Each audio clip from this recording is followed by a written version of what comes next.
This podcast contains explicit language, adult situations, and scathing criticisms of Second Dinner. Viewer and listener discretion is advised. Did I foul it up? Well, Matt, Nah, you this has didn't. been Burrow, and you're watching Born to be Cosmo. Oh, snap.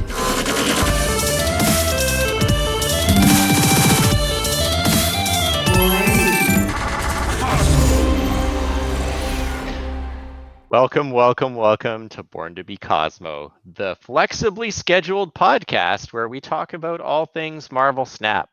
Now, I know why you're all here to watch and listen to us, and we're going to talk about the big elephant in the room, but just the big broad in the room. But just before we start, I wanted to just take this opportunity to wish our LGBTQ2IA+ viewers and listeners a very happy Pride. We're thrilled to play host to you here today and have you be part of our community. And I'll get to do this again if we're still podcasting in August, because we celebrate Pride in British Columbia in August.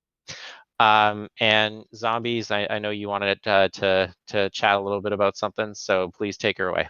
Yeah, I just wanted to mention something that happened in our community that was a bit sad. A member of our community sadly passed away far too young in a car crash. Scotta727 was a pretty active member in many places in the Marvel Snap community. He was a really great member of the community. Some of you on the Twitch side might know him from the band Scotta Redeem in the chat that he asked for, but he was a great member of the community, and we were all very sad to hear about his family's loss. So I just wanted to mention that at the start, and kind of this will be in remembrance of him, because he was a great person, and he will be sorely missed in the Snap community, and I'm sure many other places. Yeah, our condolences to Scotta's family and friends. It's always upsetting to hear someone be taken from us before their time. Way too soon. Yeah, and also it would be remiss if I did not mention that this is our 50th episode, and while this should be an auspicious celebration, I think the tone of this is going to be a bit on crap. Thank you. Now I don't have to put myself in a pretzel to describe it. So I think we're going to be dedicating this episode really to the situation with the game right now, and we'll get into that. But I think it's appropriate before we get into it that I think that this is probably the biggest reaction that I've seen from the community since Nexus events. And I also think that potentially, I'm not saying this is going to happen, but this is really putting the future of the game as we've come to know it and how we like to experience and engage with it in doubt. And so, talking about the meta or, specific things almost seems secondary, which kind of sucks, because that's why we've started to do this podcast. Was because we love the game, and it's a passion project. We're not making any money off of this podcast. We do it because we're three friends who like talking about card games and playing card games, and we're fortunate enough that there are a surprising amount of people who like to join us on that journey. But it's always been just like kind of a casual thing we just do for fun, and well, the topics today are definitely going to be a bit less fun, which, isn't abnormal in the history of Marvel Snap. But I do think, I've been here through pretty much all of it. And it's hard to really remember a time quite like this, as far as I'm concerned. Yeah, let me paint the scene. So on Monday, I worked from the office, and I was completely I had a lot going on, and I didn't really take a break where I was kind of looking at what was happening in the gaming world. Bus ride home, pull out my mobile and think to myself, perhaps I will check Reddit and get caught up. And kaboom. This was the day that the new limited time game mode started, and where we learned a lot of the details surrounding the limited time game mode. The TLDR is that the card on screen for our viewers is Kid Omega, a 2/1 that has an ability, activate, destroy the next card you play this turn to gain its power. And it's locked behind a lot of currency that you acquire in this limited time game mode.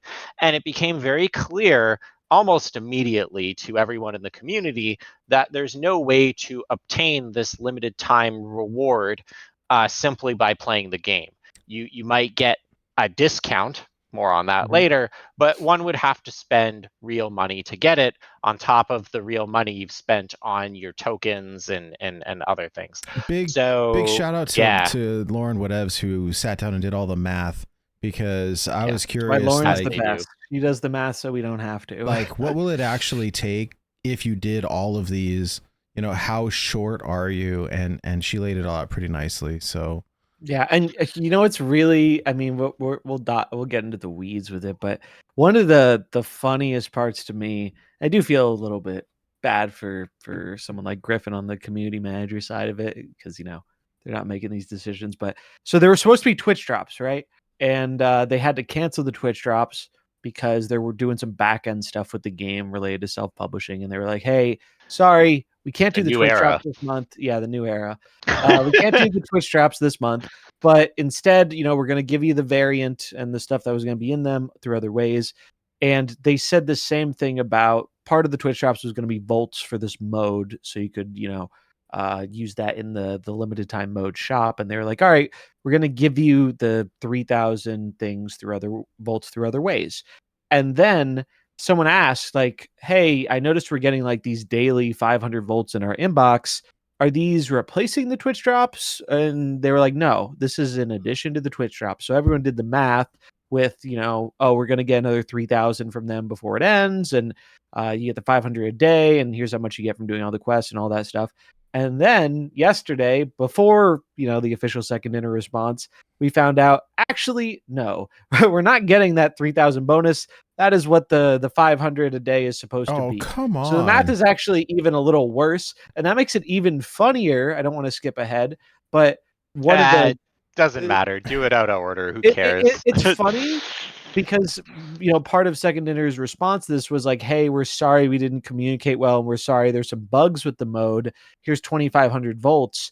And so, like, we're still minus 500 under what they initially said it was going to be. And that was their response. And this thing has been handled like abysmally bad. Like this, it's almost like they tried to handle it as poorly as possible in a lot of ways. Like I feel like you almost have to try to handle it as bad as you could. It's absurd. Yeah, like I haven't seen anything handled this poorly, like, ever. Yeah, and I think the reason why is because, you know, we've always seen this kind of like very bizarre dynamic with Marvel Snap where they always try to stay like net neutral. So like when they give you something, they always have to take something back. Now, I took a few months off for reasons, and I felt behind, and it was really bad. And then they introduced the snap packs and the you know, the catch up snap packs, and you know, this was really good for me. I was able to I can get caught up on everything, but I got the cards that I wanted that I didn't have, and you know, things were looking up. And I remember, you know, when we talked about it, we praised the system, and there was this like nagging voice in the back of my head, like, when's the other shoe gonna drop? Yeah. And I think this is it, right? Because basically what they've done is they've effectively devalued tokens by saying like you won't be able to acquire all cards with them, you know, and or at least right away, which brings its own host of problems. But yeah, this is it, right? So I feel like they've kind of painted themselves in a corner because they believe, of course, this is their own parameters they've set, that they can't afford to like give anything back with respect to this because of the economy rework. And it's like, I mean, I don't know what to say. It's kind of like I wonder. I mean, it's really hard to quantify, but I think it's really safe to say that this is going to cost them more than they want to find equilibrium on, right? Because I can think of 50,000 good reasons they probably should have tried a little harder to find an amicable resolution. And I mean, I think they put themselves in a bit of a rock and a hard place, because I guess we need to start from, we need to give the whole context of the Kid Omega thing. So the reason people are so mad about this Kid Omega stuff is because traditionally in these limited time modes in Snap, the developers have set the expectation that if you really are willing to do all the stuff they ask of you, which is more than I think a lot of It's people It's a want to lot. do. It's a fucking It's more lot. than a lot of people want to do, which is log in 3 times a day, every 8 hours, and do your quests. But with all the other modes, if you did that, you got the card, and maybe you got some other, things in the little shop or rewards or whatever. But Time people was a did it for the currency card. that you could spend on getting Yeah, the card, right? If you wanted to, exactly. you could fast track it with money, but if you wanted to put in the reps, even though it was a big ask, it You was get the card. possible. Yeah, And you'll get yeah, the so card. it's like that's pretty normal for a free to play mobile game, right? A free to play game in general is you're paying with your time or you're paying with their money. And so you can offset, not wanting to pay as much with your time if you're willing to pay a little bit of money to catch up with spending gold so it's been pretty normal.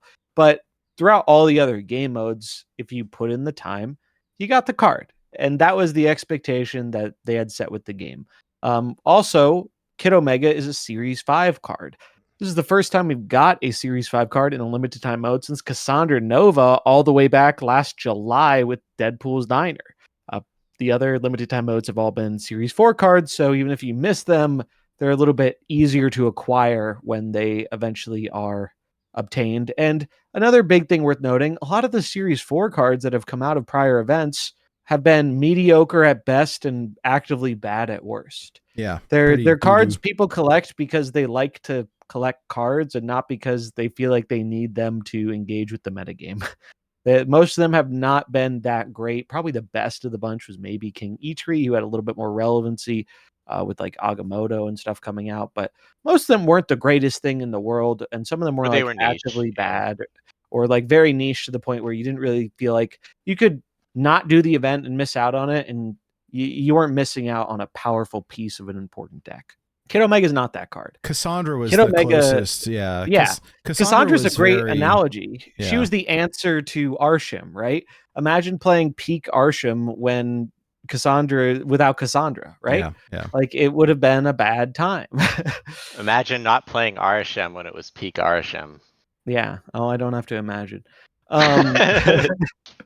But yeah, anyway, so them putting Kid Omega in as a Series 5 card already is kind of changing how the limited time events had been going. And so when we saw the numbers in the data mines, many people, myself included, were like, okay, this is high voltage overdrive. This isn't normal high voltage. This mode has a twist. There are different things going on with it. The gameplay is different. They have a shop, kind of like the Sanctum shop. It's not just a rewards track. They're doing different stuff with this mode. They're trying a new iteration on it. And personally, I was pretty like looking forward to that. Like they gave us some preview material to look over so we could prepare content for it and all this stuff. But one thing myself and many other people thought is we saw the numbers on the shop and I was like, okay, well, we don't know how much you get per win. We don't know how much you get per quest, but Kid Omega costs 50,000 volts. We're not getting 20 volts a win anymore, right? We're not getting 900 volts, 875 volts every 8 hours with the quests, right? Like they're probably going to tweak those numbers. They made the numbers a little bigger for the shop, but surely there's going to be, you're going to be able to earn a bit more by playing the mode because Sanctum was pretty generous. Now, Sanctum was a little overly generous because of a bug with the Twitch drops, where the Twitch drops counted towards your rewards track progress that I don't think was intended. But the point stands that Sanctum was like very positively received. Many people were worried it would be like kind of hard to grind out and get the cards, and it was actually pretty easy for Sanctum. Sanctum was like peak of a limited time mode in terms of like how many people I think enjoyed Sanctum Showdown. And we were worried they wouldn't. Actually, our prediction for Sanctum Showdown didn't come true. We thought it'd be more like Diner, where it was like a bit sweatier and stressful, and people would have a hard time getting the stuff. And then it did for this, though. Yeah, so it well, that's the funny thing. I didn't even predict this one. I didn't think I genuinely did not believe they would still give us 20 a win or something. Like with that 50,000 number, I did not believe that. Because if you want to do the math on that, if you want Kid Omega fully free to play, they'll hit you with the, well, it's technically possible. It's technically possible, yeah, if you spend 6+ hours a day grinding the mode for 9 days. Yeah, it is possible. Didn't you have to win 400 plus games? You had to win like games? almost 450 games in addition to doing every single quest. And we did the math. And if you wanted to get 450 wins in the event's time, I played the event on release day for like 8.5 hours. We'll round down to like I came 8. home after a full day of work and I logged on. You were still streaming. I'm like, zombies, what the fuck's going on? And you know, and you gave me the rundown. But you know, at that point I was wondering, maybe this is just, you know, even though most of the community's upset and you know, the content creator space, they're upset. I wondered if this was going to be different than the other times we were upset. And I think it's safe to say that it is. And what made it, what kind of revealed that to me was KM Best, who's one of the, I mean, content creator that everyone knows. I like their content, especially when I was getting back into the game after a few months. He's the meta guy. If you want to know like what's going on in the Marble Snap meta game, there's really not something you can do that's better other than maybe getting an Untapped subscription. But that costs money. Just go view his Twitter thread or video every Sunday, and he's probably putting out the best content out there that keeps you up to date with what's going on with like the high level metagame. Yeah, he was equally vocal about how awful this was, but you know, people watch him not to wax poetic about the state of the economy. They watch him to see what's good. So he bought Kid Omega, and well, it turns out not only is Kid Omega paywalled and super like inaccessible, it might just be like it's very powerful card. Yeah. So but the reason why I think this time is different is that KM Best, who's like a pretty stand-up fella and wears his heart on his sleeve, like doesn't like, people were putting him on blast for buying the card, calling him a lot of terrible things that I don't personally think he is, and I want to declare that he's not. Like, he's not a sellout or a shill. Like he's out there like being extremely vocal about this, and frankly, in a way, he did us a service because, you know, if we think about this situation as the insult, the injury is that not only is this situation completely unacceptable, the card is potentially you know, going very to be a meta centralizing card. Yeah, so I mean, the reaction to KM is kind of what really made me kind of think like, oh, there's something different about this. Like, this is like, this anger is going to stick. And then, of course, after 5 days of silence, or like, we're discussing this internally, they made their response, and well, if the house was on fire, they thought that gasoline would be a good way of putting it out. Yeah. All right. Their response was like, I mean, we can review it, but I mean, the review is that they kind of gave the middle finger to the. They said, we're sorry you feel that way. That is what their post said. They said, we're sorry you feel that way. We're sorry we didn't communicate it well. We'll do better next time. Also, we're sorry about the bugs. I gotta do a short side note about the bugs, man. Okay. All right, there's one particular bug that I have experienced and many other people have experienced, and it sucks so much. There is a quest in this mode, and it's for playing 35 charged cards. They add 8 charged cards in your deck randomly every game, and you have to play 35 of them. This is one of the longer quests in the mode. I had to do this like 2 nights ago or something, and I was taking a look at the clock, and it took me about like 20 minutes to do this. Like, normally maybe 5 to 10 minutes to get the quest done. Usually this one takes a while. It's like, there've always been like quests that take a little bit longer. This is one of those longer ones. Well, it just so happens this quest is bugged. So this quest is bugged, and it can be, your progress can be reset to 0. And this happened to me on stream the other day. I was 34 out of 35 cards done. And Oh, My opponent, that we had that location that Sakar, it pulls a card. It pulled an Iron Lad. The Iron Lad hit Ultron. It filled their board. They retreated on turn 1. And here's the bug. If you play a game and do not play a charged card, or like your opponent retreats before you play a charged card, or even if you decide to take a break from high voltage and go play ladder and can't play a charged card, that quest goes from whatever progress you're at back to 0. And so, Wow. yeah, that happened to me at 34 out of 35 live on stream, and it resulted in me contemplating many of my life decisions that led me to this moment. But yeah, so if you're trying to do the mode and do the quests, really, I mean, you can't. I couldn't have avoided it. I couldn't have made it so my opponent didn't retreat.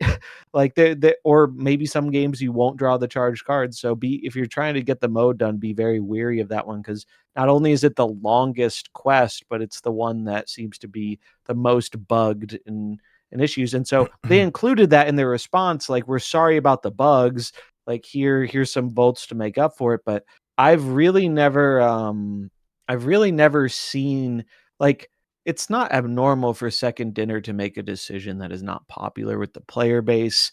And then there's some community outcry, and then they follow up. I mean, I think a great example was, like, remember the ordeal with the whole Gambit bundle and the art, and they tried to replace it. And then they were like, well, clearly we didn't do enough. And then eventually they got there, right? We had to make some noise about it, but eventually we got there, and people got to an amicable resolution. So, like, it's a pretty common song and dance in this community of, Second Dinner does something bad or unpopular, and then, they walk it back a little or try and make up for it or something. And so I don't think anyone was really ready for, like, just how much they were going to dig in on, yeah, we're not changing this. Yeah, we're leaving it as is. I mean, I think it was going to be hard to meet the moment anyway, because you can't really make everyone happy unless you did like a whole Nexus event situation, where Nexus events, they went above and beyond, right? They refunded everyone, they let them keep their stuff, and they gave everyone the card. That was back in beta when the game was smaller, and they promised, like, hey, we're going to explore other avenues for monetization. We won't do this again. We're sorry, yada, yada.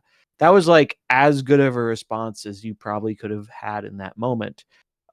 Because let's say they decide to make Kid Omega cheaper, or let's say they give everyone 10,000 or 20,000 or whatever number you want to be volts to make the card cheaper, because they're like, hey, our bad, maybe we did the math wrong, or we didn't calculate this right, or you could even say it's bugged. And it should be cheaper than it is. Our bad.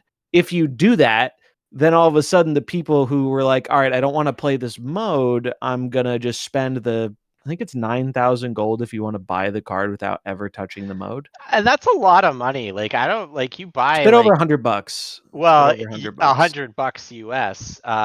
Here that's gonna be about $150, and in Australia it's probably like 160, and then in Brazil, it would cost about 500 or 600 like real probably. So, like, yeah, it's fucked. And that's not including the taxes. A lot of money. But don't worry, if you play the mode and you grind it out and do all your quests, you get a discount. You get a discount on this premium product.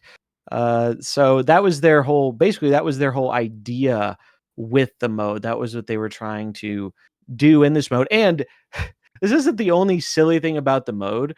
It's just the most offensive part of it, and the part that everyone latched onto, because it's just very typical, like, it's very stereotypical, like, pay to win type thing, because it's not like you can just go grab this card next week if you don't get it in the mode. If you just go buy this card for tokens next week if you didn't get in the mode, the outrage around this would have been like 5% of what it is, maybe 10% of what it is. It would have been so much smaller, because a big part of what people are upset about is the fact that if you don't get it in this mode, you aren't able to get it until like July 17th or something. It's like a month. It's about, they said in their follow-up post, it's going to be about 30 days between when the event ends and when you can get the card through other means. So that's just going to be like the normal thing. And that's what a lot of people were concerned about back in the days of Nexus events. Was nobody was concerned about Jane. Jane sucked. Thor was a 4/6. Jane was bad, even in the low power level of the beta. Jane was bad. No one was worried that Jane was this OP card.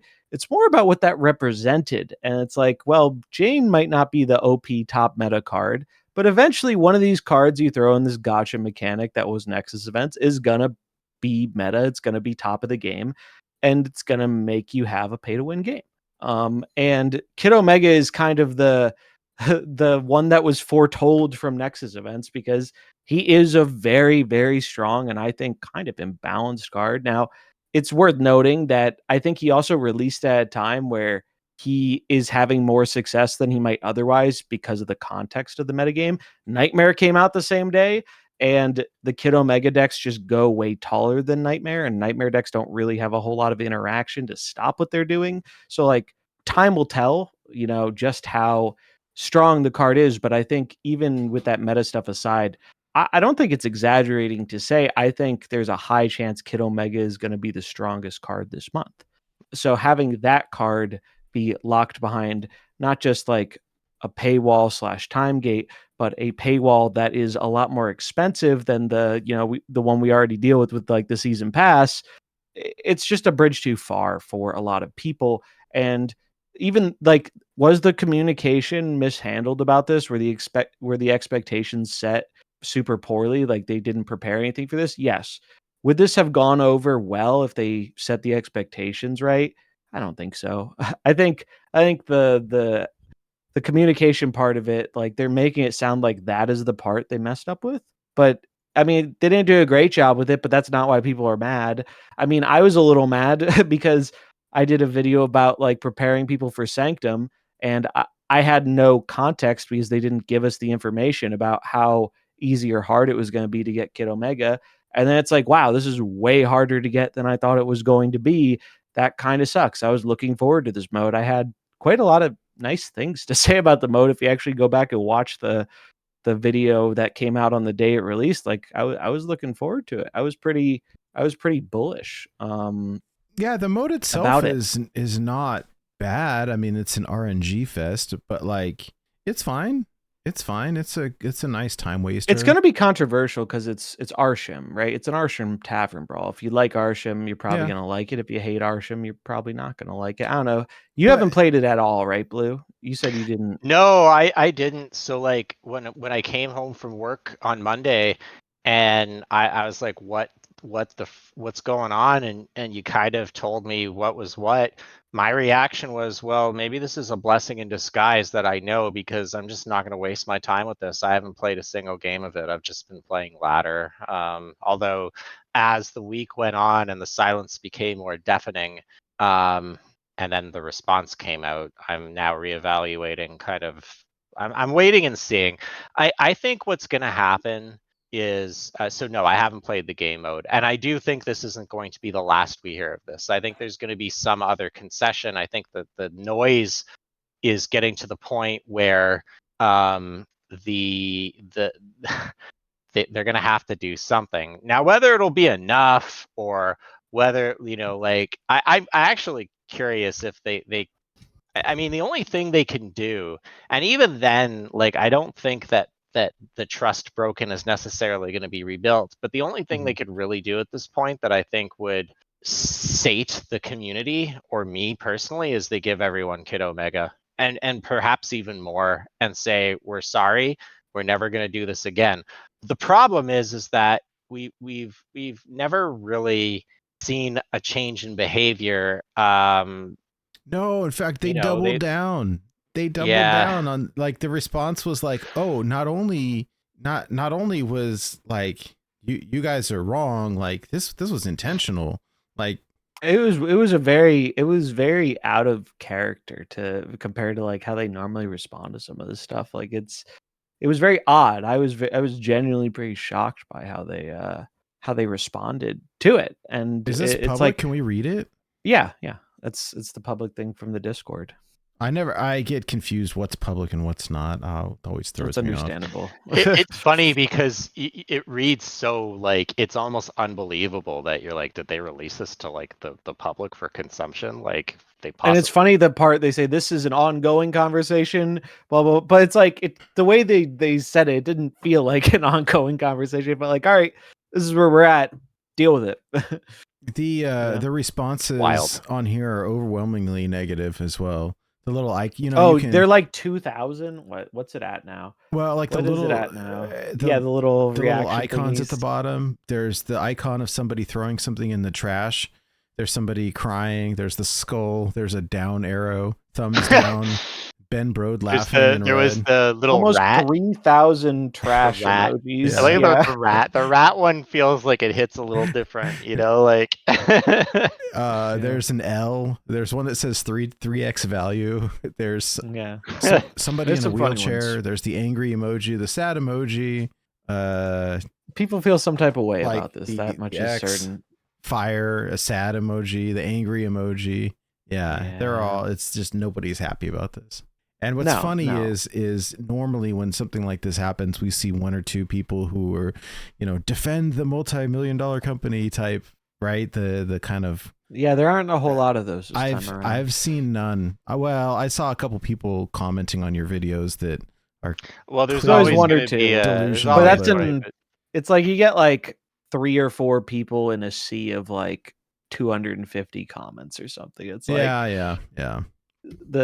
So but it's wild. Like I think probably a lot of different people had a lot of different expectations about how this would pan out. I thought they were gonna have a hard time meeting the moment. Like they put themselves between a rock and a hard place, right? Where it's like if they make it cheaper, then they make the people who spent 9,000 gold on day one mad. And in a mobile game, those are the people you want to make mad the least, because that's where most of your revenue comes from, are the people who are willing to dump over $100 to get the card day one without even touching the mode.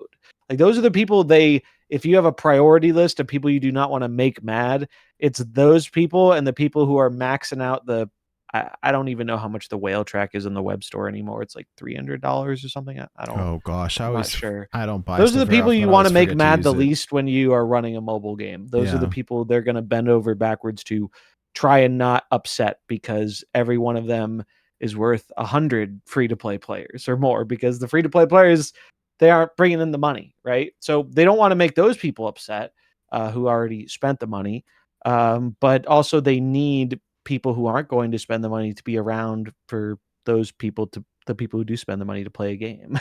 Yeah. And this is the first major thing under Second Dinner's self-publishing, and I think that matters, right? Like so many people in the gaming community don't really understand how publishing works, and think that it's the evil Chinese company that's forcing them to do all these bad business practices. I don't know, man. The call's coming from inside the house. I've seen it since beta. I've seen it through now. It's I did a meme. I made a meme about it where it's the Thanos, perhaps I treated you too harshly. And it's like everyone looking back at Newverse right now. It's like, oh, maybe Newverse was holding them back, but not in the way we were thinking. It's bad, man. It's really, really not good. And especially in the wake of the response they gave, I think it has a lot of people reevaluating their relationship with the game. If you want to learn more about the publishing stuff, I would highly recommend checking out this video I did on it back when the self-publishing change happened. I did a lot of research about it because I didn't know a lot about this stuff. Most people don't, and honestly, most people don't care. But if you are one of the few people who actually is interested in learning more, I put the video in the chat there. Check it out sometime. I did a lot of research and I actually got some feedback from someone over there that like my research was pretty accurate in terms of like what's gone on with publishing and game development over the years and how self-publishing has become a much more viable thing than it used to be. In general, the short version is publishers usually, it depends on the game, but in Second Dinner Newverse's case, the publishing side was handling like the online storefront, some payment processing stuff, a lot of the advertising. I'm sure they handled more things that we don't know about behind closed doors. But in terms of the things we do Twitch know drops. about, Yeah. yeah, they were at least partly involved with the Twitch drops. So this is all stuff that like the publisher does. Advertising's a big one. If you're wondering why there wasn't some big advertising push when they did snap packs, you know, this thing that a lot of people responded very positively to about the economy rework, it's probably because they had to ditch their publisher and they didn't have a way to like, or they couldn't figure out how to do an advertising push without their publisher yet. They're still figuring it out. Because, you know, there are good things about self-publishing, but I'm sure it comes with its own challenges as well. So that's definitely, I think, a factor in all of this. For how much of a factor we don't fully know, and we'll probably never know. But it's a real bad situation the way they are handling this. And then now we have another limited time game mode coming up next week. They're running Sanctum at the end of the month, I think next week. They're running Sanctum, bringing that back. We don't know if that's changed at all. We haven't heard anything about that. Next month is potentially their biggest month of the year because it's their biggest Marvel tie-in with the Fantastic Four movie. Right. Yeah. Their biggest one last year was with the Deadpool movie, right? And it was the same month. It was July. And so that's a pretty big month for them. Supposedly, according to data mines, there's going to be a whole new limited time mode, specifically about the Fantastic Four and all this stuff. And that matters a lot to them. Like if you go look at the viewership of like when they announced the Deadpool season, I'm pretty sure on their YouTube it has like 8.4 million views or something. It's like the second most viewed Marvel Snap video ever, only behind an ad done by Samuel L. Jackson at the start of Snap's release. Like it was huge. These are the months that are big for them. So having this kind of big controversy go down, and then we don't know, are we going to see more things like this with these other limited time events in the very near future? It's they're just a lot of question marks around it right now. And yeah, it's causing a lot of people to question, like, is this a game I really want to either like support financially, if this is, you know, how they're gonna go with it, or yeah, that or if it's just something I even want to stick with long term, like to play. I don't like to cite Reddit a lot. I am a Reddit enjoyer in that I like to watch the world burn. But there are like, I mean, of course you have to take this with a grain of salt because people can be liars, but they're not only people deleting the app off their phones, which, I mean, who cares, right? There are people who are literally like terminating their accounts. I think a lot of that's performative, but it wouldn't surprise me if there was at least one person who wasn't. But I know one person got caught. It's like they made a burner and then they're deleting it. And it's like, okay, bro, we get it. You're mad. I get it. I'm mad too. But like, what are we? Yeah, that doesn't actually do it's very anything. performative, right? Yeah, like, but still, I've never seen this before is my point. Like, so the fact I've never that, seen like, such a unified front. Like I've never seen like the vast majority of people all be kind of on the same page about it. Really, the only time I saw that was in Nexus events, and the game was much smaller back then. And part of why Nexus events was so unified was because it was in beta. The community was smaller, and it was mostly card game people. And all the card game people were like, "Hey, I'm not really here for a gotcha, bro. I saw Ben Brode, I saw a card game, I wanted to play that. You guys are trying to make a gotcha monetization system. All right, I'm gonna head out." Like, and then they had to react to that because they didn't want their game imploding before release. So I have a question. Mm-hmm. They come back as a cat. Nate has a cat, yeah. Adorable. Sorry. No, don't be sorry. It's probably the best part of the show. Mm-hmm. Okay, so they come back from the weekend, they open their inboxes. It's literally like, you know, Bill Gates like ramming a turd in their face through their computer monitors, and they have to act again, right? I don't think they're gonna act again next week. You don't think they're? I think they are. I think. How many do days think... left do we have of this thing? I think it ends on Tuesday. So does anyone know? Does anyone in the chat know how long Sanctum is left for? I'll show you. Hold on. I'll open up my thing. So if they gave everyone Kid 3 Omega, days and 19 hours left. let's say they give everyone Kid Tuesday. Omega, or they give everyone a Series 5 snap pack or something of consequential value. Let's say they do. Let's say they do. What does this change for you guys, if anything at all? The trust is broken like hard. So, you know, and the only thing that could save this for me is if they cut down the price of Kid Omega to be achievable. And well, you know what's funny about that is if they do that, if they cut down the price of volts, I already know there are quite a few people who have spent the volts, who have been like, all right, like that's kind of what I'm going to do when I boot up stream on Monday. I'm going to spend my volts. And like, I'm done with the mode. I quit the mode. I was grinding. I was doing all my quests. I quit. Like, I'm done. I'm going to spend my volts on Monday.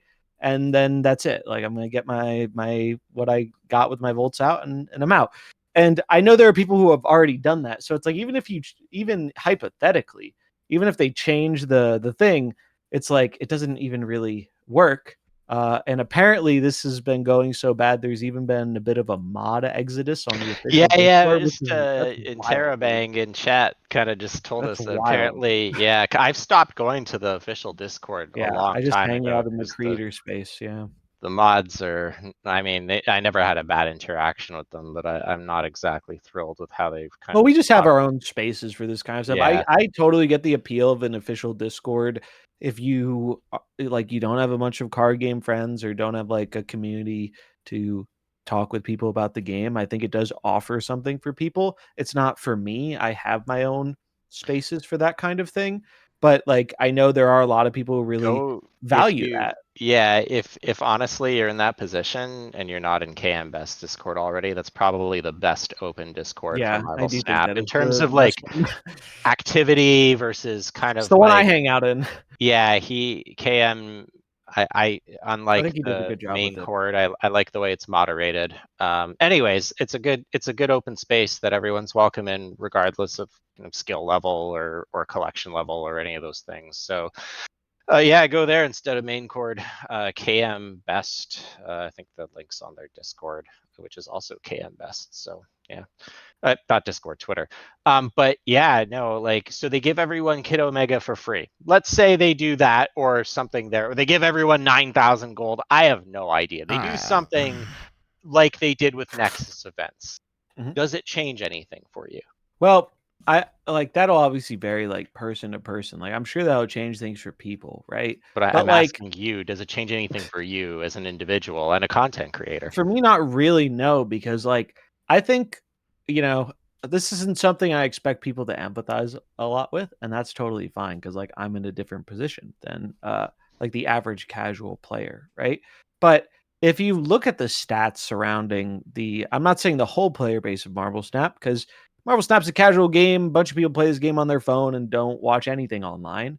And that makes up a lot of the player base. We see that every time Twitch drops happens and some fraction of that player base comes in and the viewership 10x's, right? There are a ton of casual people who just engage with the game for 5 minutes here or there as a phone game. And that's who the larger audience of this game is not people who engage with the content. But, I think a lot of things Second Dinner has done has shrank the space around that more passionate, dedicated community over time.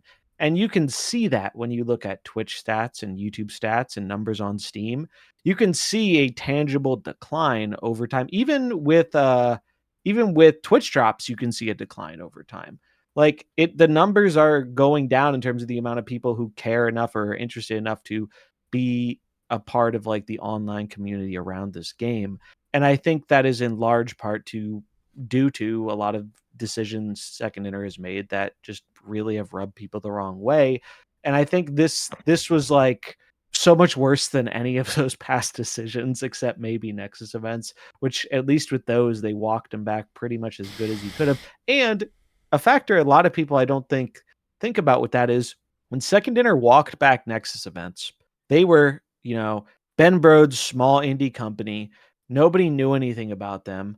Everyone wanted to see the success story of, hey, Ben Brode left big behemoth Blizzard that I don't like, and now he's making his own way. And like that's who a lot of people want to support, right? Like you want to root for the underdog, you want to root for the little guy. It just makes sense. You want them to succeed more than the big corporation, because you can tell they have a passion for what they're doing, and you hope that works out. It's just a good story. And in beta, we didn't know anything about them or their company, and so most people wanted to give them the benefit of the doubt that it's like, hey, they drew up this monetization scheme and the player base found it unacceptable and they took the best, response to that possible. And people were willing to give that benefit of the doubt. We're 2.5 coming up on 3 years in October into Snap. We've gotten to know Second Dinner a bit. We've gotten to have some experience with the company.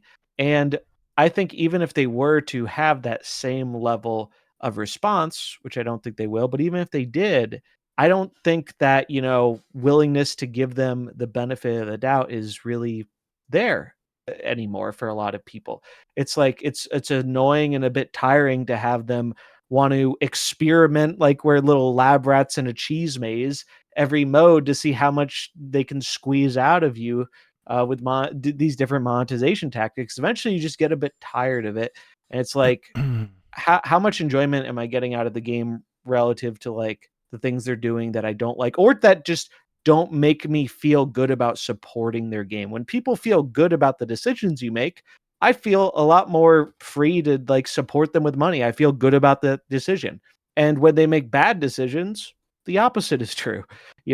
It's like when they make a bad decision, it would actively make me feel bad about spending money on the game because I feel like I'm directly saying to them in the only way that matters, hey, I know you did this bad thing, but here's some It's money anyway. okay. Like it Yeah. doesn't bother me. Like it's not a deal breaker. So I think they've tried to, it's kind of funny, have their cake and eat it too at Second Dinner. They try and have the image of being, the small indie darling, please understand, hashtag game development, we're a small team. And then also go through with these predatory mobile microtransaction things that you see from these big soulless corporations. And it's like you can't be both of those things. You kind of got to pick one.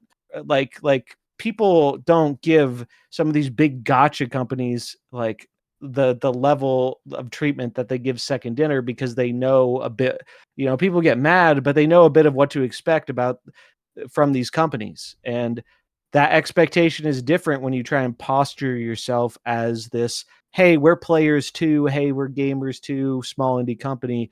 Like you can't be both of those things, and they've tried to be both of those things, and it's like, well, you kind of got to pick one. And Well, they I did. think I know which one they're picking. Yeah, I Yeah. think they made it clear which one they're picking.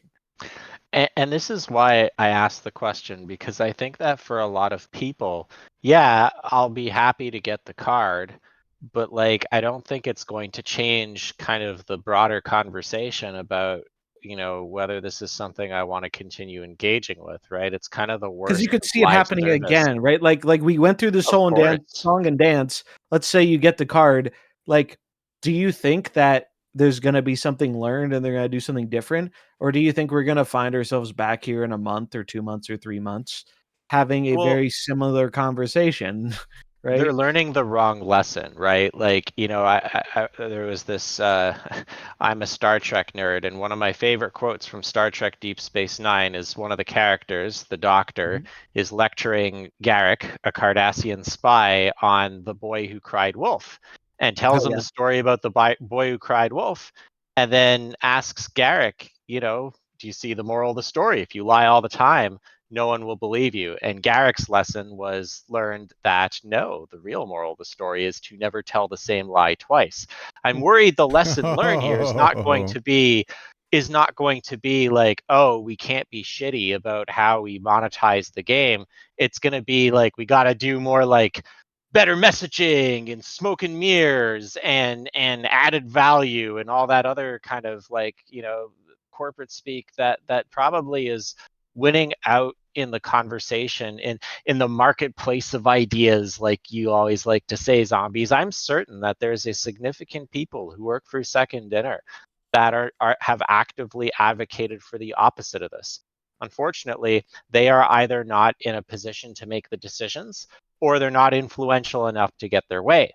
And so, maybe they'll find a way to like candy coat it a little bit better, but it's like, I don't want lipstick on a pig. I want, I want to see this pattern of behavior stop. And I don't think they'll learn the right lesson from this. They're just going to try to be, a little bit more smooth about it, which let's just talk about that. I mean, they've been like, like, this has not been like, if they think they could like slick their way out of this, clearly they underestimated the general sentiment from those who. Do you remember when they did the Darkhawk bundle and they it says 3x value on there, and it clearly wasn't, and everyone clowned on them and got upset, and like their response was to make a emote of Darkhawk holding up a 3x value thing.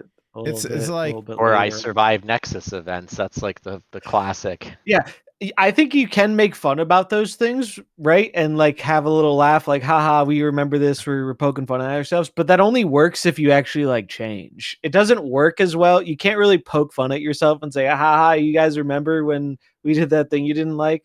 It only really works if you actually like aren't doing more of that thing you didn't like. Yeah. It doesn't work when you're still doing things that are very much in the same nature. No, so they don't care. I remember in the last Deadpool's Diner 2, they had they did the similar type of thing. It said, oh no, RSM gamers, and it, like the Wambulance, right? Like, it was just like, it's like you can do that and have that work. You just needed to. You just need like you gotta own up to like not doing the stuff that people were complaining about, or like do it better. I bet the people who don't really, that's a bold if I had move, to, Cotton. I'm speculating here, Nate, but I suspect the people that created the art for Deadpool's Diner or like the I Survived Nexus events did that less as a way of making fun of the community, but probably as a way of like internally within the organization, passively aggressively saying, I told you so. Yeah, I take it more like that.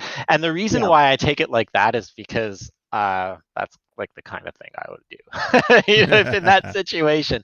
Because clearly, this can't be understated. I genuinely think that there are probably a lot of people at Second Dinner that think this is at best a mistake and at worst a fatal move. But again, they're not able to influence things. And I mean, for years, I can't give too many specifics, but I was for years in the last place I worked that dissenting voice for a lot of things, and it was always kind of documented and filed away, and it never was heeded. But then when things went wrong, that's when I had to come in to help fix it. I suspect there's that dynamic here as well, but at the same time, like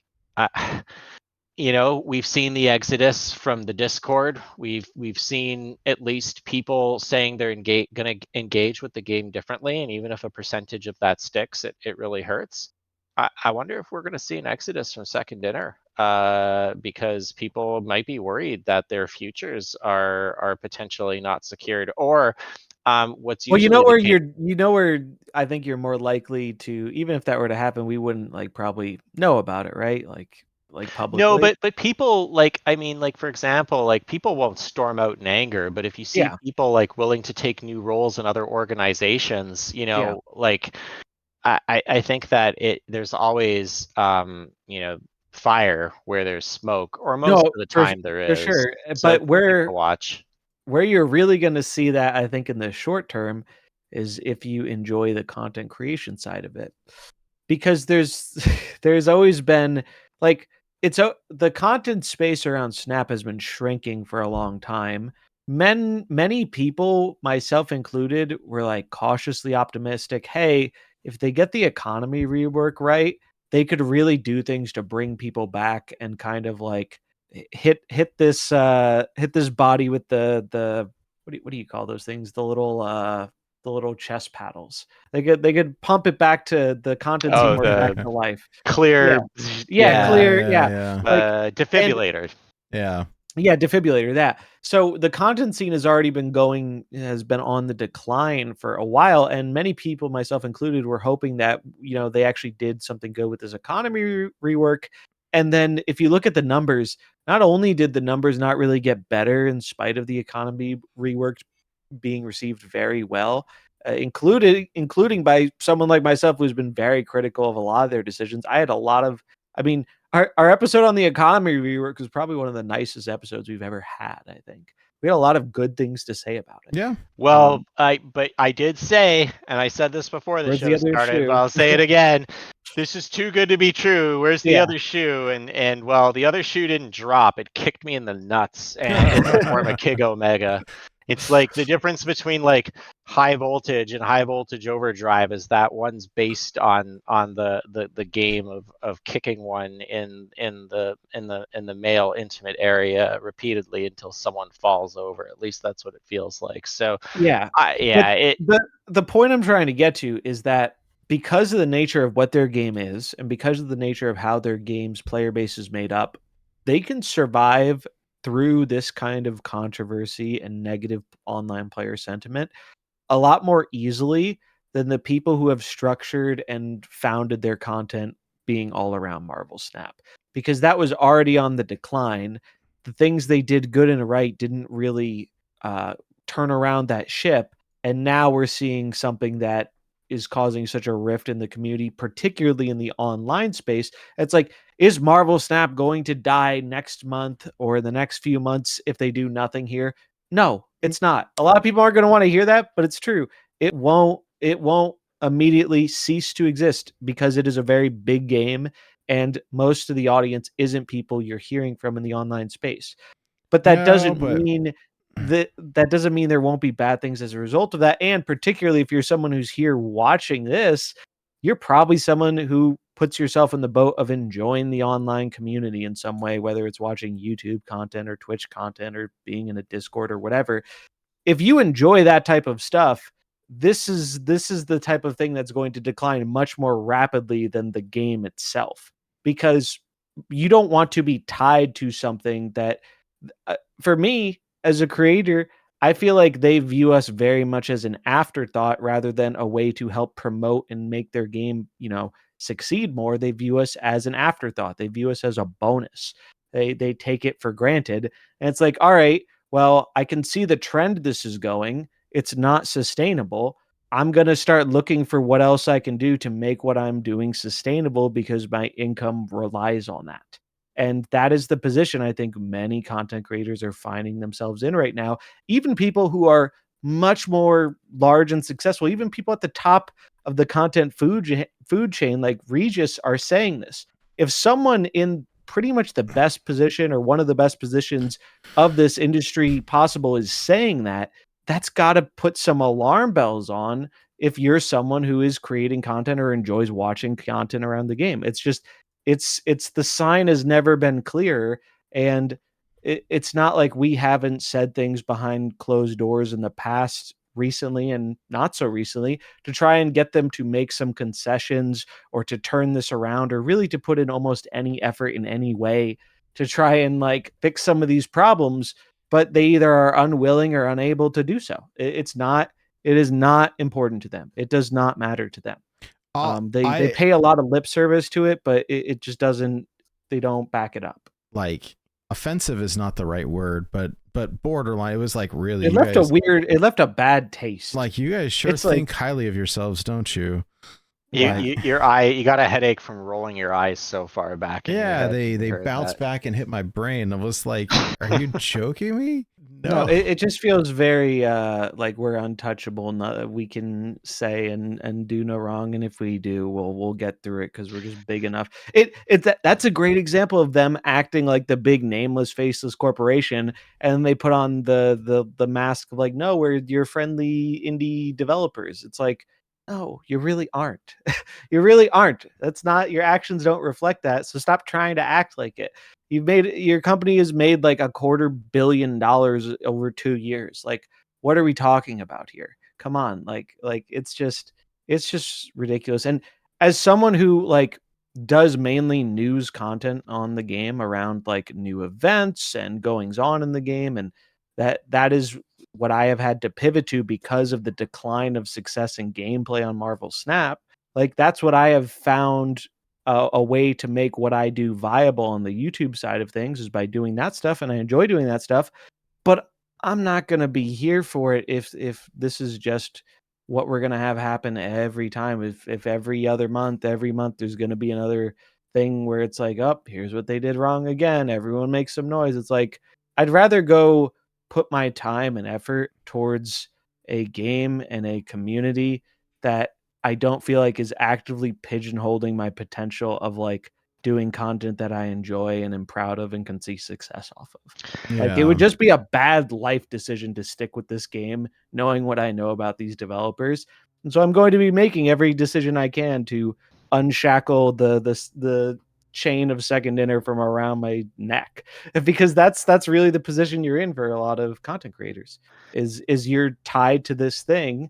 And you know, of course, you know, there'll be some great people out there who follow you to other things. It's not the first time I've switched a game, and maybe it won't be the last, but I'm myself, and I know many other people are looking to diversify and kind of find an out here. Even someone as big as Regis is saying he's going to be looking at diversifying and finding, like, he's not going to stop posting right away, but like he's planning an out.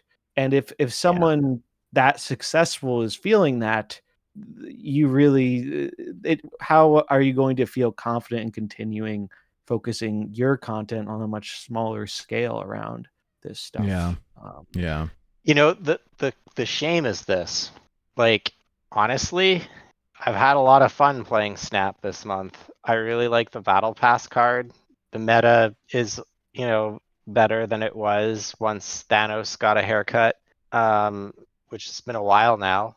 But this really, you know, it really is a huge detractor from the game. And I'm at the point where it's like, between this and Pokemon Pocket, like I'm kind of over live service. Like I think this I is hate like live service so much. I think I've gotten to a point where like most of my gaming for the last 5 years has been in the live service space. And like I'm at the point where it's like I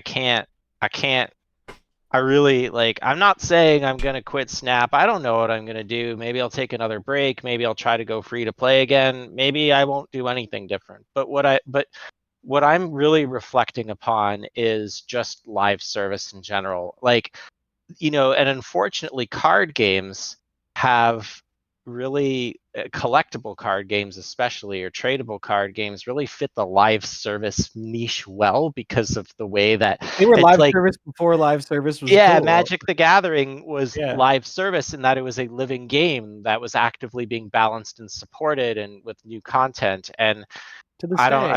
day. I'm very fatigued, and you know, I've been playing. There you go. I've been playing a Game Boy Color version of Pokemon trading card game that came out like That is a 25 classic. years ago. It is a And classic. I'm enjoying this more than playing Pokemon trading card game Pocket. Like, at what point does value service not be an add value and is just like it's in like where now it's like if I see a game and it's like free to start or it's live service, I'm kind of like I don't care how good it is because inevitably this is the bullshit that's going to happen. It's there's always going to be something with it. Yeah. Marvel Snap is a good game. It's It's a a great fun game. game. It looks great. It plays great. You know, there in terms of a fast playing card game, it's a niche within a niche. But like all of this just makes it You hit a ruins point the eventually, experience. where Yeah. the downsides outweigh the good sides. And like naturally, you know, the longer you play a game, the more likely you are to eventually drift away a bit. I used to play so many hours of Snap off stream and not when like I'm doing content focused stuff. Now I barely do any of that, even as someone who still really likes the game. I just like I enjoy just, you know, playing it on stream and stuff, but it's not something I'm doing in my downtime because I've played thousands of hours of it. I'm not as into it as I was back then. I mean, it was the same thing with Hearthstone. Like, even if I can put aside the bad taste Blizzard left in my mouth with Hearthstone Mercenaries. 2 years into Hearthstone, I was way more into it than I was 8 years into it because I just played a lot of it. Eventually, you naturally there is like some you don't enjoy it as much as you did when it was fresh. That's just a common thing with games. But I do agree, live service stuff is particularly exhausting. And of course, as this is happening, there's a new live service, like different version of Shadowverse.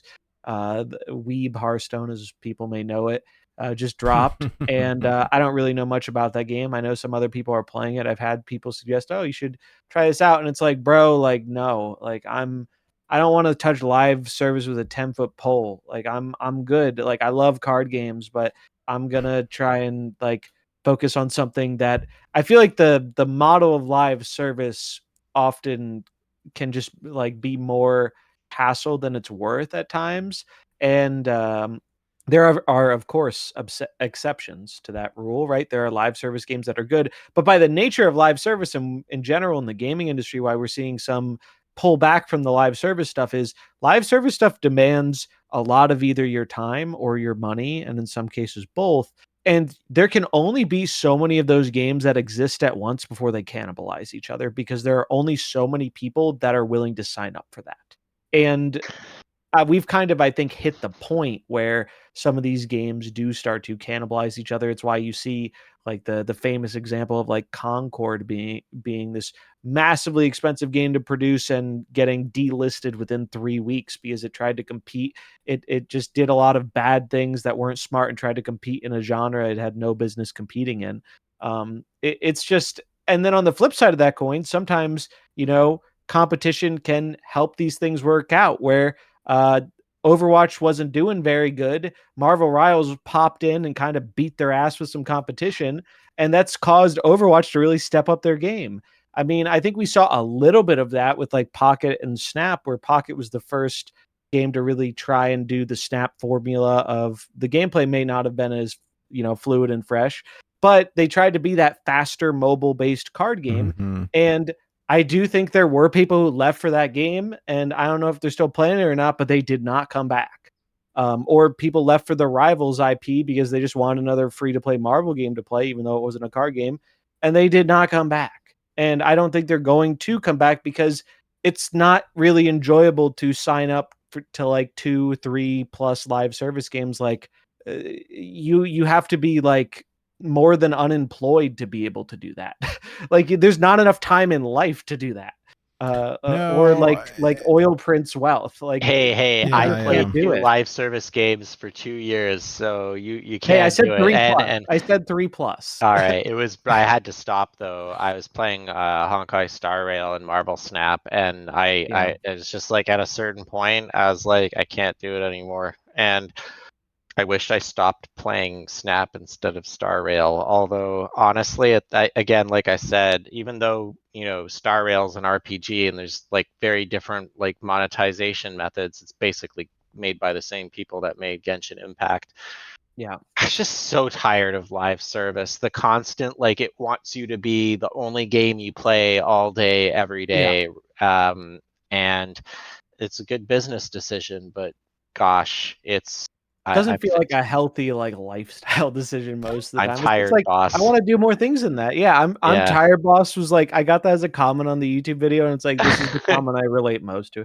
It's just like Yeah. tiring. It just gets tiring after a while, and then you're like, well, okay, if this is extracting more, like if I'm feeling all this unenjoyment and it's like canceling out a lot of the fun, it's like what are we doing here? Like what are even someone like me who's like more like invested into it because I've spent so much time building up what I create around it. It's just like I remember when this moment happened in like Hearthstone Mercenaries, which was obviously much less successful than Marvel Snap is. But I remember that moment, and I just see parallels here, and it's just like It's a I it's a I see vibe the more than a sign. thing. You feel it in Yeah, your it is a gut. vibe. You do Yeah. feel it. You 100 like it is an actual just like you feel that moment. And at least for me, I haven't been around a thing where I've felt that moment and then things turn around. Like usually for me, it's just better off to go and find something else that I hope doesn't have that problem. And that's why I'm trying to stay more away from live service stuff, and that's why you're seeing that happen a bit more in the gaming industry. And when I say the gaming industry, I mean more like the console PC space. Mobile games, it's always going to be purely live service based. That's just the path the industry has gone down, and it works a lot better for the mobile industry than it does for, let's say, the $60 game industry or the console and PC and Steam industry. At least with the trends we're currently seeing, where we were seeing companies realize that, everyone hopped on the live service train because they saw how lucrative it was. But I don't think these same people really tried to figure out what happens if everyone tries to do that. They didn't really realize all these things can't exist at the same time. It's just Kind of not. like with MMOs, right? Like Yeah. everything was an MMO for a while, and then now there's like WoW and Final Fantasy 14. I know there are Old school others. RuneScape represent. There's RuneScape and old school RuneScape and tons of others, but they're very niche. I mean, I'm talking Hey, about RuneScape's like not niche. RuneScape's huge. You doubt it so much. Go look if at I the numbers. if I redeem the Cope reward, it won't play because Nate's hosting this. But I just want you to know, zombies, that I owe you a coping and seething redeem. Perhaps what I'm trying to say is it's less. 140,000 people playing right now. There's more people playing RuneScape than Snap. That's for sure. Snap is Well, struggling to maintain 3,000 average players a month on Steam. On Steam, I'm sure it's way more on mobile. I'm not sure it's 140,000 at the same time, but that's all right. We won't get too in the weeds on it. But as an old RuneScape head, I'll die on the hill. Well, but everything was like the MMO kind of bubble deflated a little bit, and maybe that'll happen with live service. But regardless, I really think that they're going to have to respond again. I don't know how much of an For sure, in impact it some will way. have. We don't know when. I genuinely don't think it's going to be before this event ends on Tuesday. I really don't. I think I'm not an made their bed. American, but like I know a lot of people take the week of the 4th of July off. So like, if they don't respond next week, they're probably not going to respond the week of the 30th or the 7th, right? Because the 4th's on a Friday this year for you. Yeah. Freedom-loving, autocracy flirting Yanks. Yeah, I don't know how it's gonna go. I don't know when they're gonna respond. I'm positive at some point they're gonna try and do a little bit of save face or be like, "Hey, our bad." But it's like genuinely, better do it next week then, because it's not gonna freaking happen. My question is, how many people are going to take that at face value? Because I'm not. I'm not gonna. I think actions speak many louder won't. than words. Yeah, I think people love free stuff though, so I suspect of course it'll at least move the stuff. Conversation back to where it usually is, where you'll have like the "Stop complaining, zombies! You got a free card. Shut the f up!" Like we'll go back into more familiar territory. But I do think there's going to be some lasting damage from this, and that's if they give something. Like, for all I know, they can just say like, "Okay, we're going to give everyone 20,000 volts instead of 2,500 volts," and it's like, at that point, it's like, fuck off. Like, keep your volts. Like, I don't think anyone will really like. They gotta get it right. So yeah. But I hope they do, and I mean, I don't want to feel guilty about enjoying the game that I like to play, and that's kind of where I'm at right now. It feels kind of yucky, Like, I logged in this morning to do my dailies, and then I was like, maybe not, and then I did something else. And no, I don't think I'm gonna open the thing until I come to stream on Monday, and I can assure you most of my stream on Monday is not going to be playing Marvel Snap. I'll start with it to bring the people to the yard. But then do sponsored content. I'm hoping to finish Sea of Stars and maybe play some more Mario Kart or something. Like, there's so many good games out there. I could not buy another game for like 5 years, and I have like so many good things to go through. And in spite of all this doom and gloom around live service and live service sucks, it's actually almost never been a better time for, like, if you enjoy playing games. There's so many great games that don't have any of this baggage. Expedition 33, Blueprints, all these single player games that for the price of half of a Snap bundle, you get like a good quality 20 hours that you'll remember or more, and we'll stick with you. Like, it exists out there, and it's pretty prevalent. Like, I started playing Baldur's Gate 3 again with some friends, and it's just like there's so many good things that are out there and you can do. It's like, why am I spending my time? Hades 2 coming up with the full release. Like, there's genuinely, like, if we can find, I guess, like a positive note in all the negative stuff going on, it really is a great time to love playing games. It's just really unfortunate that a game we think is really great and have a lot of, investment and attachment to just seems to be, not going down a road that seems to be worth following for a lot of people, which sucks because many people, myself included, feel like Snap could have been just one of the best and the biggest card games out there. Yep. And it's sad to see that squandered potential, but eventually you reach the point where you got to stop like coping that eventually they're going to turn the other cheek and figure it out and live up to the potential. And it's especially more reaffirming to me with stuff like this when I hear this from someone like I think Dara is a good example, because Dara worked on Hearthstone. He's seen so much more behind the scenes of what goes into games like this, and he has a much more educated perspective on it as a result of being someone who got that first hands-on experience with something that has been super successful. And despite, maybe some bumps along the road, the Hearthstone community 10 years later is still doing pretty well in terms of like the online scene around it. It's certainly doing much better than Marvel Snap is, and it has been for quite a bit. Will Snap make it to year 5? Who knows? I mean, at this rate, I don't know if I'm making it to year 3 at this rate. Like, yeah, like it's crazy, and it's so unfortunate because there are so many great people in the community, both creators and people who make up those communities, who that is a huge part of why I've stuck around more, is because I enjoy that sense of community and discussion and, sharing in that enjoyment with other people who feel the same way. And it really is a shame to see that, really go the way it's going. But, end of the day, that's not really on us to make that happen or not make that happen. It's on the people making the game. It's we can do what we can, but there's only so much we can do at the end of the day. Yeah, I wanna see Snap get to year 5 and this podcast get to episode 100, but like both are seeming like they're perhaps at risk of not doing so. It's kind of disheartening. I really very disheartening.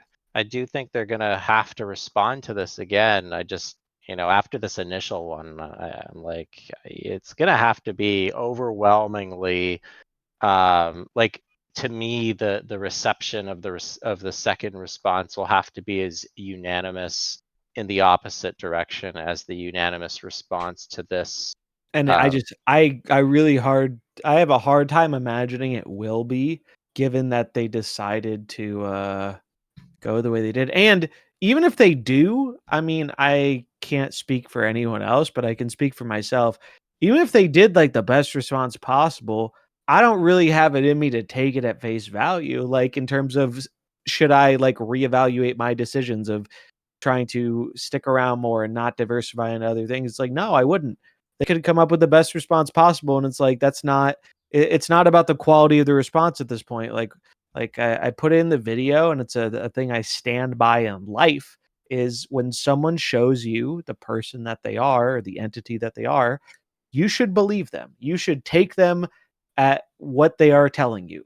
And this is who Second Dinner is. It's always who they have been. And as far as I'm concerned, it's always who they're going to be. And I'm tired of like kind of trying to optimistically hope that it'll be, they'll get rid of that or change that in some way so their game can be the greatest game it has the potential to be. It's like, all right, we get it. It's just that the ship has sailed on that front. Like, you guys aren't up to that task, or you're not interested in doing it that way because you think it won't make you as much money.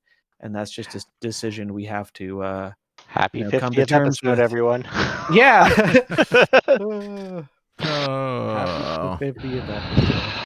Yeah, I just, like, I feel like we're repeating ourselves at this point, but We like, Yeah, I mean, I are. think we've I, but there's what nothing you else say. to say, right? Like, Yeah. I mean, this is the problem. Everything else doesn't matter. Everything else is, you know, this is what's taken center stage, and this is what the conversation is about. And you know what, even if they don't care about their engaged player base, I can tell you that the whales and the casuals need the gravity pull from the engaged player base. Otherwise they'll go to games that will have larger, At least the more ones we robust know about communities. is the thing. I think there are a lot of casuals and a lot of whales out there who we don't hear from that will allow the game to live on way further than a lot of people might assume. But like, if you care about the online space, like that is the thing that is most immediately at risk of just disintegrating and just falling apart, because it's just not super sustainable for a lot of the people. And even if it was more sustainable than it currently is, like you have to have an eye towards the future, and the things happening now do not paint a positive picture for the future. When is the last time that Ben Brode made a Discord post? All right, so the only time Ben Brode was very active in the beta, Yeah. in the Discord, and he was around a little bit for the first like 2 or 3 months at launch. Outside of that, you don't hear from much from Mr. Brode, aside from the developer videos every month. But the one rare exception where we did get Ben talking was when Snap got banned and then brought back. That was a big enough event to conjure up the Ben. Well, I But think that's that really the main thing, I think, aside from like the developer video once a month. And I hope that we hear from him on this. yeah, that would be I nice, think in but I addition don't think it to, matters to I me. I don't think it I matters to me. well, I think that, so there was a comment like in the chat which is like, who cares what they say at this point? Will anyone care? And I think that everyone has Some a right people to be will, cynical. but And I'm cynical as well, but I do think that leaving things like this would be worse than saying something. And yes, saying something is going to be damage control, for but sure. like, I think they got to do it, because if they don't, I feel like this situation is already kind of, they've lost control of the narrative. Not that they ever had control of it in the first place, but it's like even the people who are criticized. My favorite comments on your YouTube video is like, yeah, zombies, this is a pretty bad look, but you're still a communist. I was like, man, even Yeah. the defenders are like, look, I still hate you, zombies, but yeah, this is pretty bad. Dude, there's that. Yeah, Like, there's that one dude who was like, "Oh, you are well, a there were literal two, but I'm communist." convinced it's the same account. But like, It's like, you damn, bro. know, All right, tell me how you really feel. yeah. So And yeah, it is funny because like I do get a bit of a kick out of that because it's like when I get that, or when I get someone lecturing me like I don't understand a game needs money to survive. It's like, brother, I have probably spent like 10x what you have spent on this game. Do not lecture me like I don't understand economics of a business. Like, shut up. Like, I get it. I've spent a lot of money on the game. I like the game. I've supported the game. I've supported the game more than any other game I have played ever. And it's like, I get it. But when you want your consumers to spend money on something, you shouldn't put all this baggage with it. Like, and that's exactly how I feel at this point, where it's like, not only like I'm not in a position where I need to spend money on the game. I have 200,000 tokens. I could probably play this game for a well, year and that's never why they spend any did this money. change, just because of you. It's Yeah, your fault it is my specifically. They're fault. like, man, It is my fault. zombies will Boo. never have to spend money again, unless. Unless we suddenly start using gold to be the way to get cards. But yeah, that's the thing, is like I could avoid spending money on the game and still get a lot of the stuff based off of prior spending and the economy changes. And so it's like the only incentive I have to spend on the game is if like I want to support them because, or they produce something that I like the demon bundle thing. It was like, oh, that was cool. It had a bunch of gold. It has a unique token. I like playing the demon. That's a rare thing I would have normally bought. Yeah, as someone who hasn't been buying things, I was haven't gonna been buy buying it. anything Yeah, much for the past I like was 5 actually gonna months. get it for the same reason. I was like eyeing it, and like I had a couple days left, and like I'll probably do it. It's like 33 Canadian, which isn't like great, but like nope, fuck But it's like that. now, if I made that decision, I would feel actively bad about my decision. And it's not because I can't afford to buy it. It's because I'd feel like I'm Yeah, just telling them, I'm telling them directly, like, hey, yeah, I'm saying you guys suck and you're doing things I don't like, but I'm still giving you this money, which is the thing they're going to listen to. And it's like, I can't do that. Like it would make me feel bad about myself or I'd and my rather take decision. that $30 and go to McDonald's because that's how much it costs in Canada. Yeah, I Not, mean, it's not not that really, but far off in the close. US nowadays. Yeah, Um, but I'd rather spend it on anything else. Is basically what I'm trying yeah, to yeah, say. and that genuinely, like, and, you know, people in the content creation position, a lot of us don't have the, the ease to just, like, dip out to something else immediately. You kind of have to, like, lay the groundwork for that. So, there's not gonna be the, tomorrow everyone departs. But I know for me personally, for the first time, pretty much forever, I'm just like, I don't think I'm gonna be buying this season pass next season. I don't think I'm gonna, much less anything else. But like, I've never questioned buying the pass because if you buy anything in the game, the pass has always been the best thing to get. And And I don't think so $10 is unreasonable for what you get out of it. But I don't think I'd feel good about buying it. So right now I'm just like, nah, like I think I'm good. And what's going to then happen is, so I did give up buying the pass for a few months, not because I was mad or that there was a lot of circumstances around that, but I stopped. I tried going free to play. This was before snap packs and the rework. And what I found was that I started falling really far behind, and it was frustrating because not only that, I was playing like against cards that I didn't really necessarily like. I basically was playing against Sam Wilson when Sam Wilson was like the in nuts, its the best card in initial the game. exactly. So I think that people will skip a battle pass, and then the likelihood that they'll skip subsequent battle passes are greater because they'll be frustrated with the game and they'll get off the treadmill or the hamster wheel. And so I think that's the real risk they run with this, right? I've played against more kid omegas than you'd think on ladder Yeah, I this think you've week. seen more of them than me, which is surprising, but I haven't been playing Yeah, ladder very much. I only play ladder because I don't like Conquest, and I didn't play a single game of High Voltage Overdrive because you basically, when I came home Monday, it was a very easy decision to make based on, the situation. So, yeah, we'll see what comes of this. Want to do just a quick time check there. I know Nate, you needed to stop around now, so Yeah, I mean, I'm good, but I think we're sort of starting to go in circles. It's just yeah. the whole thing is so disappointing. It's like I don't know. They've lost a lot of trust at this point, and the game is getting expensive.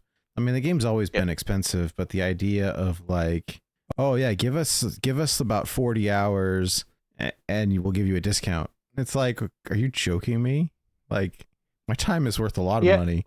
it Like, does feel like that has been the prevalent thing for a lot of people. Is the what you get out of the time you put into this event feels like, all right, you guys aren't valuing my time highly or my money highly.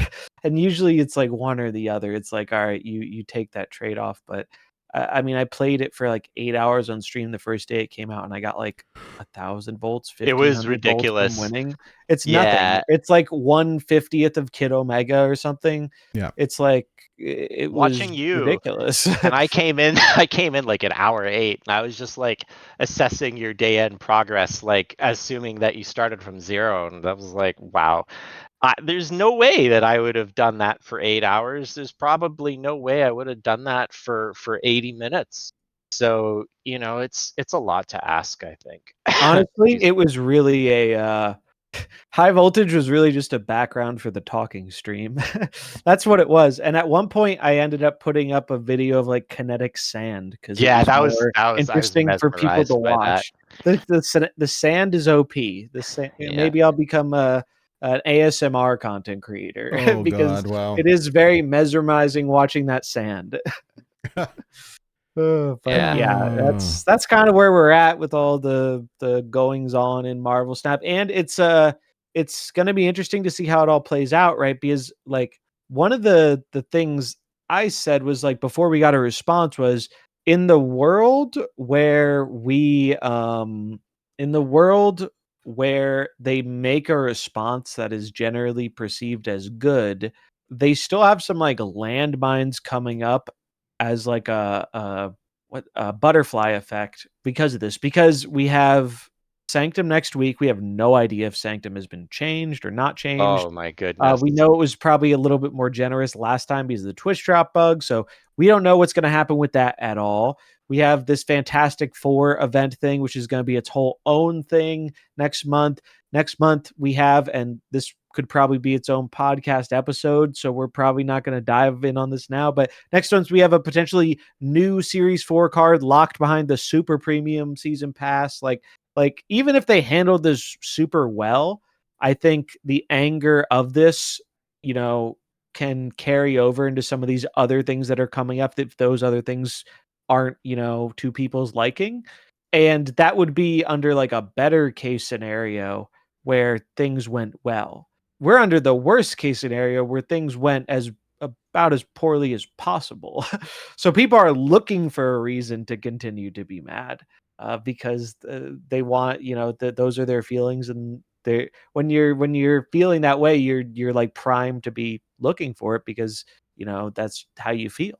And so it's a whole thing. We'll see what happens with it, I guess. But the future has never been more uncertain. And I know on the content side, myself and many other people are like, all right, well, what do we do now? I mean, Second Dinner might as well attached a job employment application to that post for the people in the content scene, because there's never been a more clear sign that it's probably a smart move to start planning an out or a way to transition into something else that can be more sustainable, which sucks because I like the game a lot and I like the online community around it, and it would be sad to see that go. Yeah. And I'm sure, it lives on a little bit. Like I know there are still people here who were here during the Hearthstone Mercenaries days for me, and that's like wild to me. That's it's very humbling to know there are some people who are like interested and cared enough to stick around that long.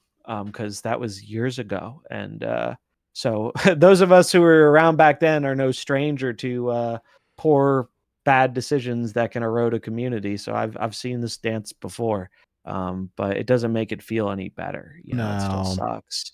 Yeah. Well, we'll see what happens like a week from now. I mean, it's all we can really do, I suppose. Yeah, I mean that's really it. If you find yourself feeling unsatisfied with Marvel Snap, speak in the language that Second Dinner is capable of understanding, which is just not giving them money.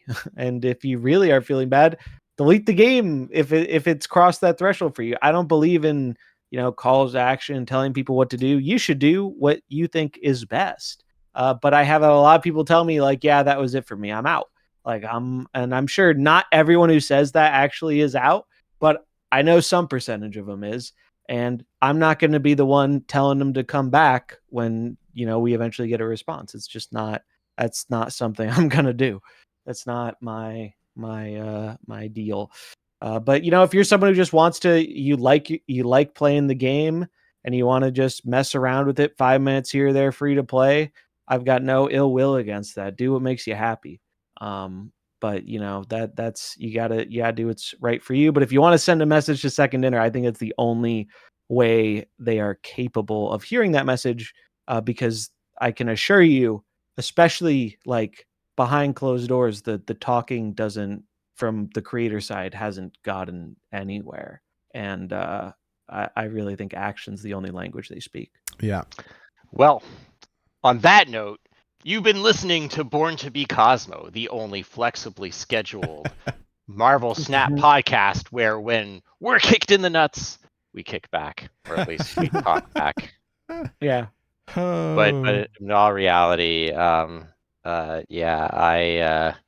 top of the category right now. Yeah. It is a quiet day on Snap. It is a quiet day on Snap. I wonder Yeah, why. who wants to engage with it right now? You know, like it's I couldn't I logged in to do my dailies and I felt like I was like, cheating on like, doing like the right thing. Like I felt like I was doing something dodgy, something wrong. And I've never felt that way. Yeah, I Even get when that. Hearthstone canceled, like when the whole mercenaries thing happened, I stopped playing Hearthstone. Like I was really upset about that, but it wasn't as like it was different. This Yeah, is it definitely was different. yeah. So we'll see what happens But here. And no judgment if anyone else is playing or enjoying. no, Like you do what guys you feel. Do what do makes you happy. whatever makes you happy. If that means playing without spending, hell, if you want to go off and buy Kid Omega for $200 or Well, whatever let's it not get costs in your crazy here, local Peter. guild. Let's not get crazy. You're putting a I mean, I target won't on our judge back. anyone for I don't want anyone to like, I'm really kind like I think the most disappointing thing No, for but I agree me with it the was spirit of your watching, message. yeah, like everyone shitting on KM for like buying the card. Like, don't judge people Hey, at least for how something they good came out of it. He and Regis did some charity donations with the money they made off it, and it's like, hey, at yeah. least if anything good came out of the so many of the bad things that happened with this, at least a good charity got some money out of it. It's better than this, it going elsewhere, I guess. Yeah. But yeah, I think Yeah, that's a all good right. part to wrap it for us. It's been a fun time. I enjoy talking about this Yeah. stuff. Yeah. We'll see what the future Be holds. angry But with the decisions that Second Dinner made, not against any individual or any individuals that work at Second Dinner. Keep it civil, but more importantly, keep it Cosmo. keep it Cosmo. Keep it Cosmo. Enough said, bub.